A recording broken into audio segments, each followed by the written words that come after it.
आज हम सीखेंगे कि एलटीई नेटवर्क का हम कितना स्पीड हमें मिल सकता है। हम आइडिया कैसे लगाएं कि डिफरेंट टाइप के नेटवर्क अवेलेबल हैं, एयरटेल, जियो, बीएसएनएल, तो किसमें कितना स्पीड मिलेगा।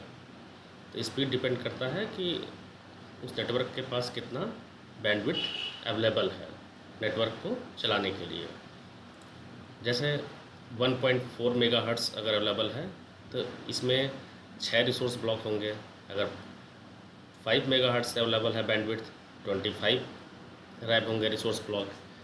इसी तरह से अगर 20 मेगाहर्ट्ज़ अवेलेबल है तो ये 100 रैप अवेलेबल होंगे रिसोर्स ब्लॉक। तो कुछ चीज़ें स्पीड कैलकुलेट करने के लिए ज़रूरी है। स्पीड डिपेंड कर रही है नंबर ऑफ़ रिसोर्स ब्लॉक पे, और ये स्पीड हम मैक्सिमम स्पीड कैलकुलेट करेंगे। मैक्सिमम स्पीड मतलब जो है कि उस पर्टिकुलर इनोड बी में कितना थ्रूपुट मैक्सिमम हम ऑब्टेन कर सकते हैं सिंगल यूज़र में। यूज़र बढ़ेगा तो फिर वो डिवाइड हो जाएंगे। अगर सिंगल यूज़र को 1.4 मेगाहर्ट्ज़ में 6 रैप कंप्लीट अलॉट है तो कितना थ्रूपुट उसको मिलेगा, या 5 मेगाहर्ट्ज़ पे अगर वो नेटवर्क चल रहा है तो 5 मेगाहर्ट्ज़ बैंडविड्थ पे 25 रैप अलॉट हो रहा है तो उसको कितना स्पीड मिलेगा सिंगल यूज़र पे। तो हम ये देख रहे हैं कि 1.4 मेगाहर्ट्ज़ पे 6 रिसोर्स ब्लॉक हो रहे हैं। ये कैलकुलेट कैसे हुआ? कैलकुलेट ऐसे हुआ कि हम कंप्लीट बैंडविड्थ को 1.4 मेगाहर्ट्ज़ को हम 180 किलोहर्ट्ज़ में फ्रीक्वेंसी डोमेन में डिवाइड कर देते हैं। 180 किलोहर्ट्ज़ फ्रीक्वेंसी डोमेन में एक रिसोर्स ब्लॉक हुआ, तो हम 1.4 मेगाहर्ट्ज़ को अगर 180 किलोहर्ट्ज़ से डिवाइड करते हैं तो अप्रॉक्स 7 आएगा, 7 रिसोर्स ब्लॉक। लेकिन उसमें से कुछ बैंडविड्थ हम गार्ड बैंड के लिए यूज़ कर लेते हैं और अदर यूजेस में यूज हो जाते हैं, तो 6 रिसोर्स ब्लॉक मेरा यूजेबल है जो थ्रूपुट के लिए कैलकुलेट होता है।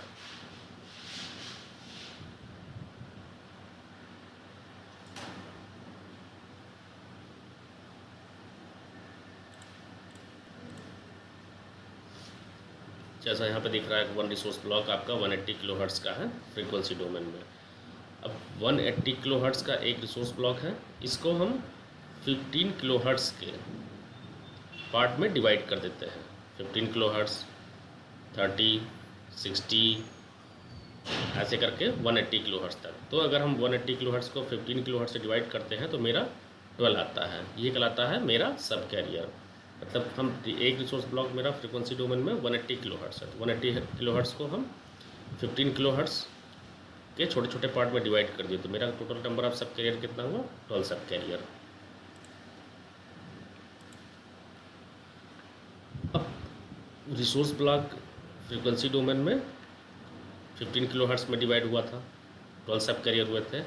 फिर हम इसको टाइम डोमेन में अगर कैलकुलेट करेंगे, एक रिसोर्स ब्लॉक टाइम डोमेन में कितना होता है, तो एक टाइम डोमेन में हम इसको जो है 7T तक जाता है, जहाँ T की वैल्यू है 66.67 माइक्रोसेकंड।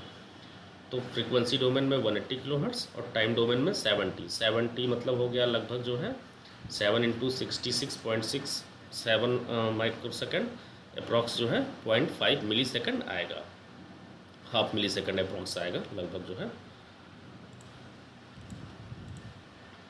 कुछ चीज़ें जान लेना थोड़ा सा ज़रूरी है स्पीड कैलकुलेशन के लिए।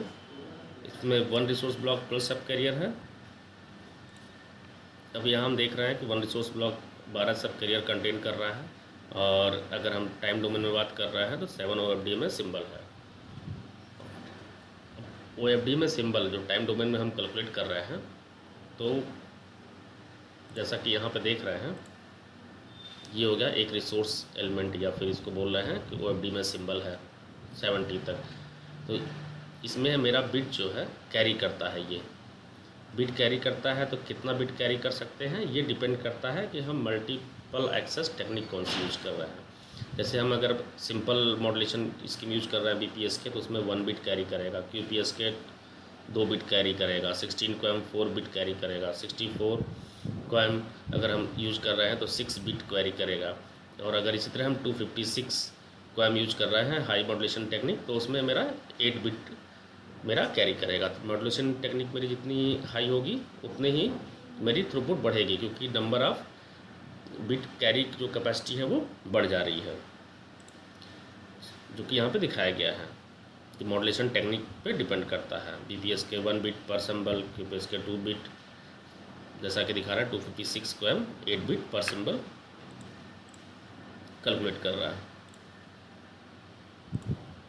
अब यहाँ हम कैलकुलेट कर रहे हैं कि 1 रिसोर्स ब्लॉक, जैसा कि हम फिगर में दिखा दिए हैं कि 1 रिसोर्स ब्लॉक 12 सब कैरियर में डिवाइड किए हैं,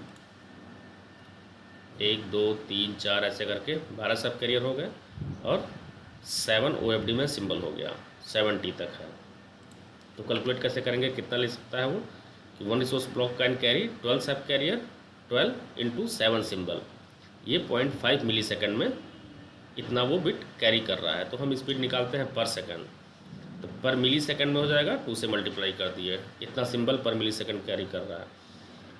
फिर अगर हम उसको सेकंड में कैलकुलेट करते हैं तो 1000 से मल्टीप्लाई कर दिए तो इतना सिंबल वो पर सेकंड कैरी कर रहा है। अब इतना सिंबल पर सेकंड कैरी कर रहा है, अब आगे कितना बिट कैरी करेगा ये डिपेंड करता है कि मॉड्यूलेशन टेक्निक कौन सी यूज़ हो रही है। मॉड्यूलेशन टेक्निक डिपेंड करता है कि सिग्नल स्ट्रेंथ कैसा है। अब मान लेते हैं 64 कोएम यूज़ हो रहा है। 64 कोएम में जैसा कि हम दिखाए हैं कि 64 कोएम अगर यूज़ कर रहे हैं तो एक OFDM सिंबल जो है 6 बिट्स कैरी कर सकता है। तो हम 6 से मल्टीप्लाई कर देंगे तो इतना बिट्स पर सेकंड आ गया। अगर हम किलो बिट में कैलकुलेट करते हैं तो 1000 से डिवाइड कर दिए, 12 into 7 into 2 into 6 kilo bits पर सेकंड, मतलब लगभग 1 Mbps हो गया। 1008 kbps मतलब 1 Mbps अप्रॉक्स हो गया। अब इसमें अगर हम मीमो एंटीना यूज़ करते हैं, मीमो एंटीना ज़्यादातर 2x1, 2x2, 4x1, 2x1 use कर रहे हैं तो इसकी स्पीड अप्रॉक्स डबल हो जाती है। 4x1 करेंगे तो 4 से मल्टीपल हो जाएगा स्पीड। तो data speed of 1 rap 1 resource block कितना हो गया, मीमो 2x1 यहाँ यूज़ कर रहे हैं तो 2 से मल्टीप्लाई कर देंगे तो आपका हो गया 2 Mbps अप्रॉक्स। इसका मतलब ये हो गया कि एक रैप जो है 2 Mbps अप्रॉक्स थ्रूपुट दे सकता है। मीमो अगर 2x1 एंटीना यूज़ कर रहे हैं और 64 कोएम मॉड्यूलेशन यूज कर रहे हैं। तो जब 1 रैप की हमें स्पीड आ गई तो हम बैंडविड्थ के अकॉर्डिंग उसका स्पीड कैलकुलेशन कर सकते हैं कि जैसे 1.4 मेगाहर्ट्ज़ है, अगर मेरी बैंडविड्थ 6 रिसोर्स ब्लॉक होंगे, 6 रिसोर्स ब्लॉक होंगे तो एक रिसोर्स ब्लॉक में 12 सब कैरियर, 72 टोटल सब कैरियर हो गए कंप्लीट। कितना सैम्बल कैरी कर सकता है कैलकुलेशन के बाद इतना आया, ठीक ना। फिर 64 को अगर हम यूज़ कर रहे हैं तो 6 से फिर मल्टीप्लाई कर देंगे तो ये Mbps में स्पीड आ जाएगा 6 Mbps। और अगर मीमो यूज़ कर रहे हैं तो ये लगभग 2 से मल्टीप्लाई और हो जाएगा 12 Mbps हो जाएगा। तो यहाँ हम देख रहे हैं कि अगर हम 64 को हम यूज़ कर रहे हैं और मीमो एंटीना 2x1 यूज़ कर रहे हैं तो 20 मेगाहर्ट्ज़ की अगर मेरी बैंडविड्थ है तो हम मैक्सिमम थ्रूपुट 200 Mbps लगभग उठा सकते हैं सिंगल यूजर में। यूजर बढ़ेंगे तो फिर थ्रूपुट मेरा डिवाइड हो जाएगा। 15 मेगाहर्ट्ज़ है तो मैक्सिमम हम 151 Mbps उठा सकते हैं, 10 मेगाहर्ट्ज़ है तो 100 Mbps तक हमको मिलेगा, 5 मेगाहर्ट्ज़ अगर बैंडविड्थ है तो मेरी 50 Mbps तक स्पीड मिल सकता है। अगर हमें स्पीड की और रिक्वायरमेंट है तो हम इसको 4x1 अगर यूज करेंगे तो ये और डबल हो जाएगा, 100 Mbps तक हो जाएगा, ये 24 Mbps तक हो जाएगा।